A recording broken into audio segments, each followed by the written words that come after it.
The door slammed shut, its echo slicing through the rain-soaked night like a gunshot.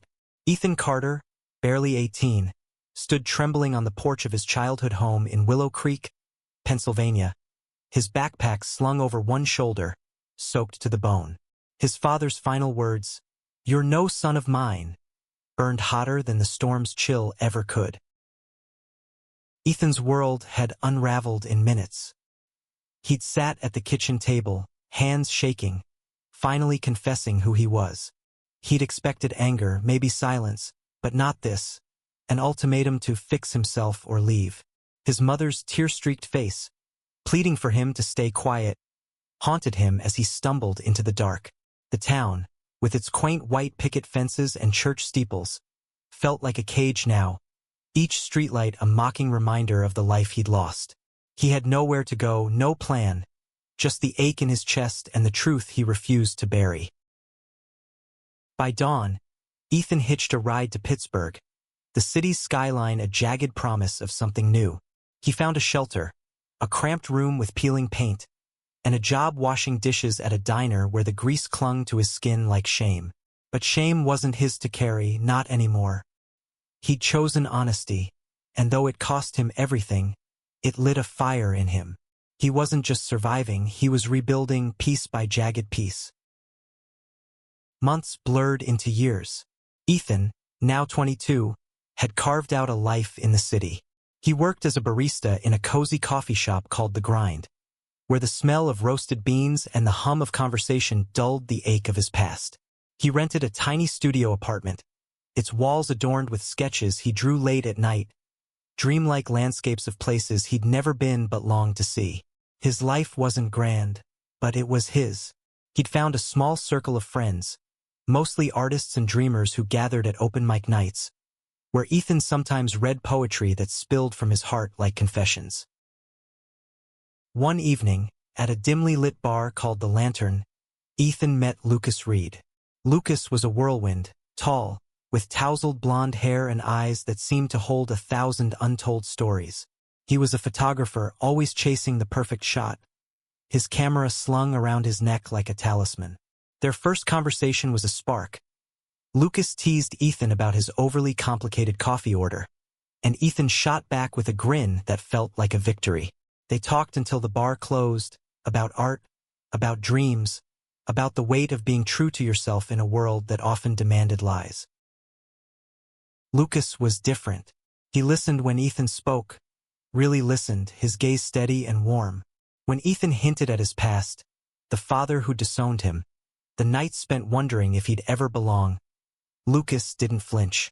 Instead, he shared his own scars.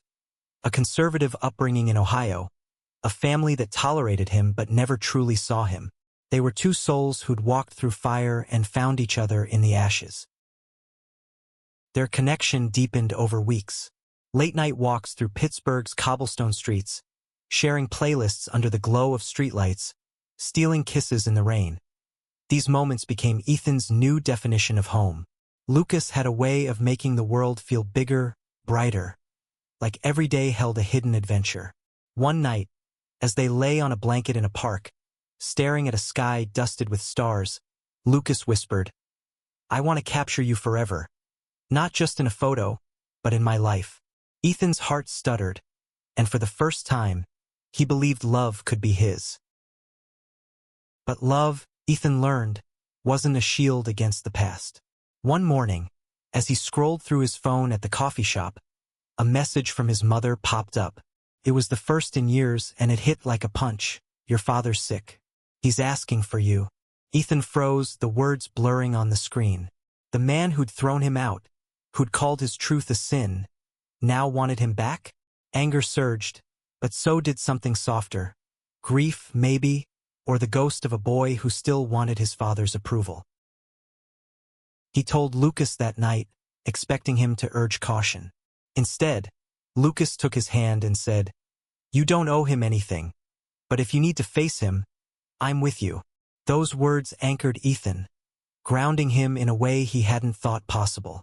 He didn't know if he'd go back to Willow Creek, but the choice felt like his for the first time. As he lay awake that night, Lucas asleep beside him, Ethan realized he wasn't just fighting for himself anymore.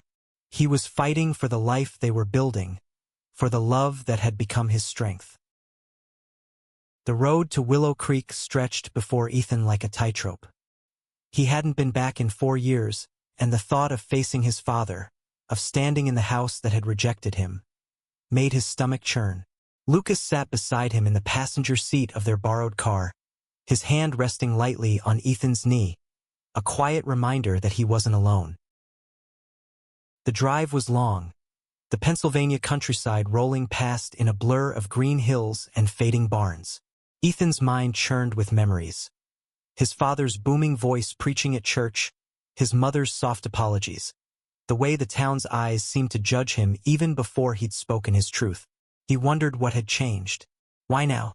Was his father's illness a plea for reconciliation, or just another chance to wound him? They arrived at dusk, the town bathed in a soft orange glow. Willow Creek hadn't changed. Same hardware store, same diner with its flickering neon sign. Ethan's childhood home loomed at the end of a quiet street, its white paint peeling like old skin. He parked, his hands trembling on the wheel. Lucas squeezed his shoulder. "You've got this," he said, his voice steady. "And I've got you." Inside, the house smelled of antiseptic and regret. Ethan's mother, Ellen, greeted them at the door, her eyes red-rimmed but warm. She hugged Ethan tightly, whispering, "I'm so sorry," before leading them to the living room. His father, Robert, sat in a recliner, a shadow of the man Ethan remembered. Once broad and imposing, he was now frail, his face gaunt, an oxygen tube snaking from his nose. Cancer, Ellen had said in her message. Terminal. Robert's eyes locked on Ethan, and for a moment, no one spoke. The silence was heavy, thick with years of unspoken pain. "You came," Robert finally said, his voice raspy but sharp. "Didn't think you would." Ethan's throat tightened. "Didn't think you'd ask." He felt Lucas's presence behind him, a steady warmth that kept him from breaking. The conversation was stilted, each word a landmine. Robert didn't apologize, didn't mention the night he'd thrown Ethan out. Instead, he talked about his illness, his regrets, his fear of what came next. Ethan listened, torn between anger and pity. This was the man who'd shaped his childhood, who'd taught him to ride a bike, who'd also shattered his world. Could he forgive him? Did he even want to? Lucas stayed quiet, his presence a lifeline. When Ellen offered them dinner, Lucas helped in the kitchen, charming her with stories of his photography work. Ethan watched, marveling at how Lucas could find light in even the darkest rooms. Over dinner, Robert asked about Ethan's life in Pittsburgh, his job, his friends. Ethan answered cautiously, leaving out Lucas's role in his life. He wasn't ready to test that boundary, not yet. That night, they stayed in Ethan's old bedroom, the walls still plastered with faded posters of bands he'd once loved. Lying on the narrow bed, Lucas pulled Ethan close. "You were brave today," he whispered. "Braver than he deserves." Ethan didn't respond, but he clung to Lucas, letting the warmth of his embrace drown out the ghosts of the house. The next day brought tension.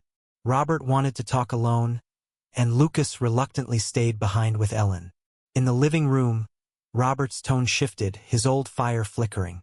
"I hear you've got someone," he said, eyes narrowing. "That boy you brought. You think you can just live like that? In my house?" Ethan's heart pounded, but he held his ground. "I'm not here to fight, Dad. I came because you asked. But I'm not hiding who I am. Not for you. Not for anyone." The words felt like a release, like shedding a weight he'd carried too long. Robert's face hardened, but he didn't argue. Instead, he coughed, a wet, painful sound, and looked away. "I don't have long," he said finally. "I just wanted to see you." Ethan didn't know if that was an olive branch or a trap, but it was something. He left the room feeling raw, unsure if he'd won or lost. Outside, Lucas was waiting, leaning against the car with a cigarette he didn't smoke, just held for effect. "How'd it go?" he asked, his eyes searching Ethan's face. "Not sure," Ethan admitted. "But I'm glad you're here." Lucas smiled, and for a moment, the weight of Willow Creek lifted. They drove to the lake that evening, the same one where they'd shared their first real date. Under the stars, Ethan felt the stirrings of hope. Not for his father, but for himself. He was more than his past, more than the pain. With Lucas by his side, he could face anything. Back in Pittsburgh, life resumed its rhythm. But Ethan carried Willow Creek with him like a bruise. His father's words, his mother's quiet regret, the town's stifling air. They lingered, tugging at him in quiet moments. Lucas noticed, of course. He always did. One night, as they cooked dinner in Ethan's cramped kitchen, Lucas set down his knife and pulled Ethan into a hug. "You're not alone in this," he said.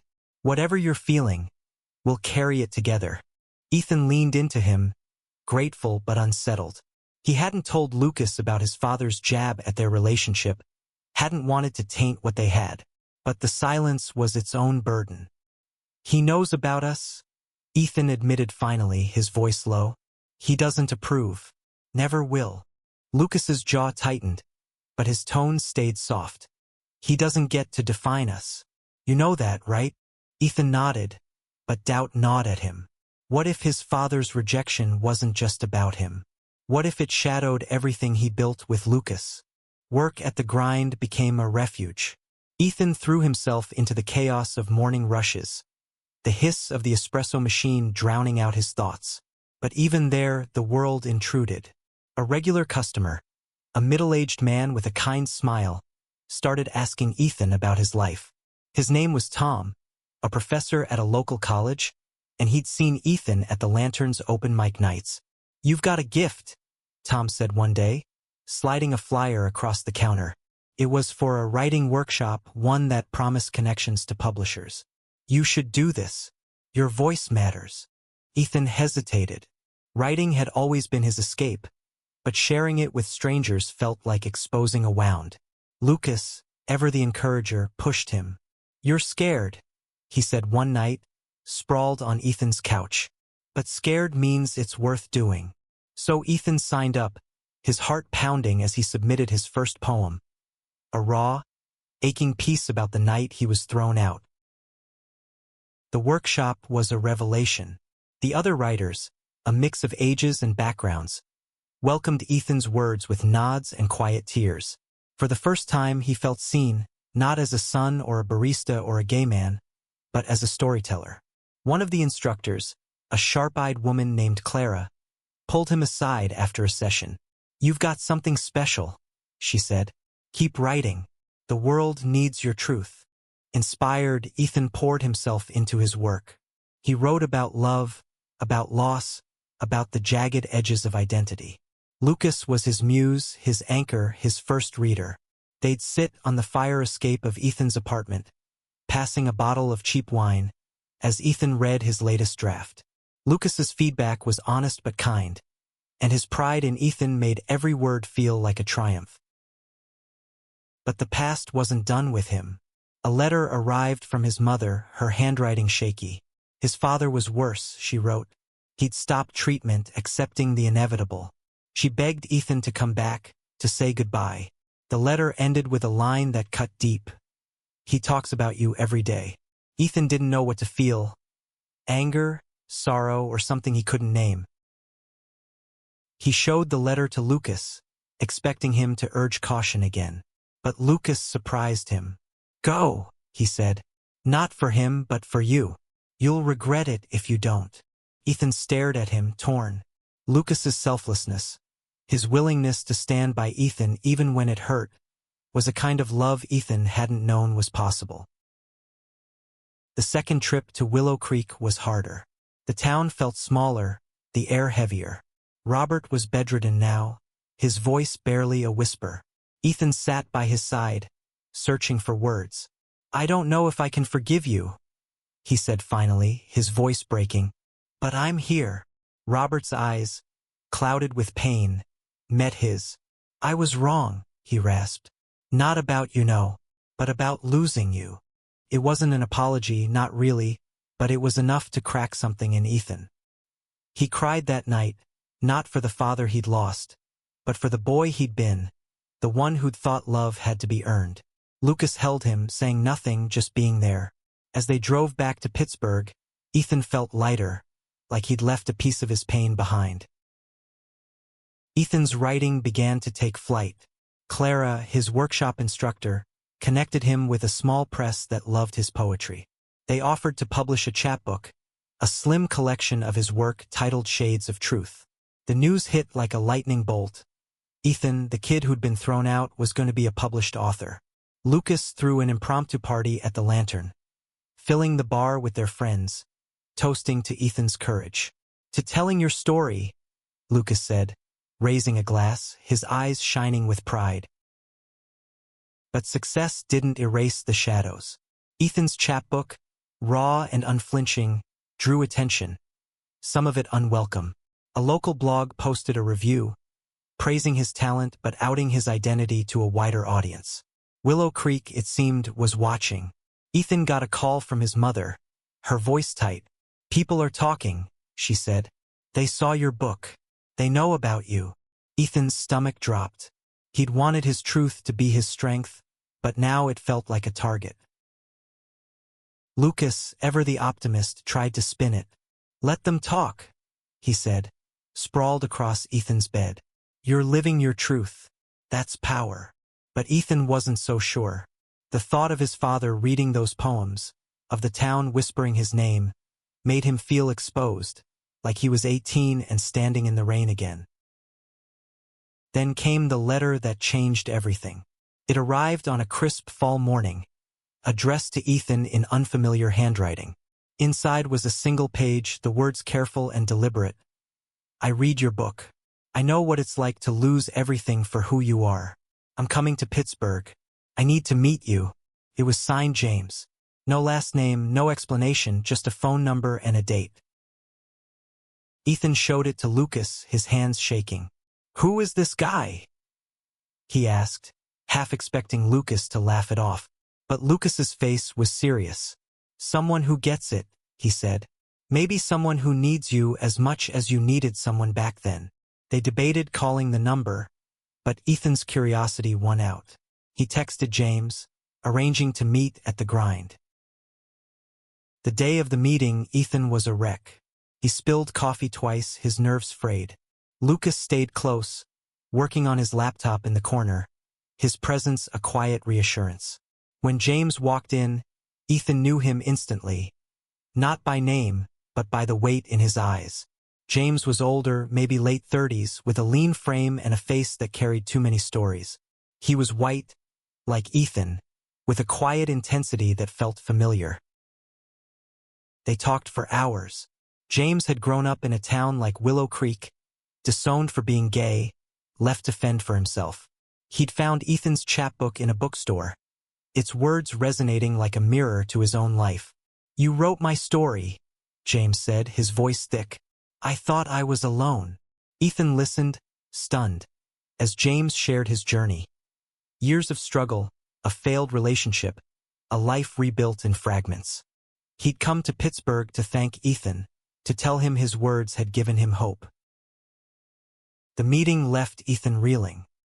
He'd written to heal himself, but his words had reached someone else, had mattered. That night, he and Lucas lay awake, talking about what it meant.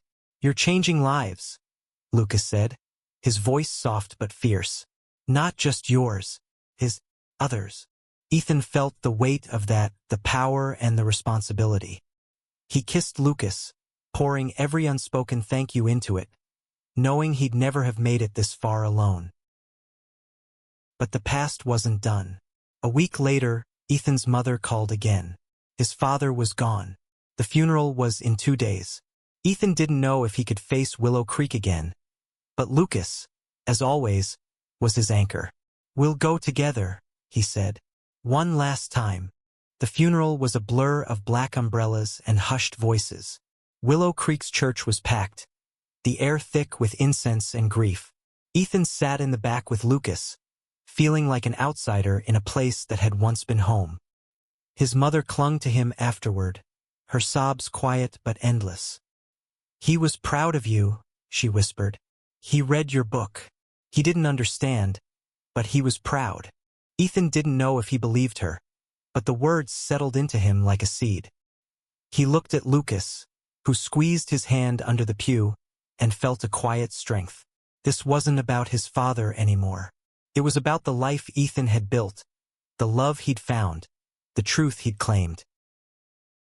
After the service, they walked to the lake, the same dock where they'd shared so many moments. The air was crisp, the water reflecting a sky streaked with pink and gold. Ethan thought of James, of the strangers who might read his words and find solace. He thought of his father, flawed and human, unable to fully bridge the gap but trying in his final days. And he thought of Lucas, who'd stood by him through every storm. "I want to keep writing," Ethan said, his voice steady. "Not just for me, for everyone who feels like they don't belong." Lucas smiled, his eyes bright. "You already are," he said, "and I'll be here, every step." They stood there, hand in hand, as the sun dipped below the horizon. Ethan felt the weight of his past, but also the lightness of his future. He'd been thrown out, broken down, but he'd risen. Stronger, truer, loved. The world wasn't perfect, but it was his to shape, one word, one moment, one love at a time. Years later, Ethan stood at his apartment door in Pittsburgh, a new book in his hands, its pages filled with stories of resilience. The doorbell rang, and he opened it to find James, the man who'd once been a stranger, now a friend. They'd kept in touch, their lives intertwined by shared pain and hope. "I brought someone," James said, stepping aside. Behind him stood a young man, nervous but determined, holding Ethan's book. "He needs to hear your story," James said. Ethan smiled, his heart full. He looked past James to the city skyline, to the life he'd built with Lucas, to the love that had carried him through. He wasn't just a survivor. He was a beacon, a voice, a home for those who'd been cast out. And as he welcomed the young man inside, he knew this was only the beginning.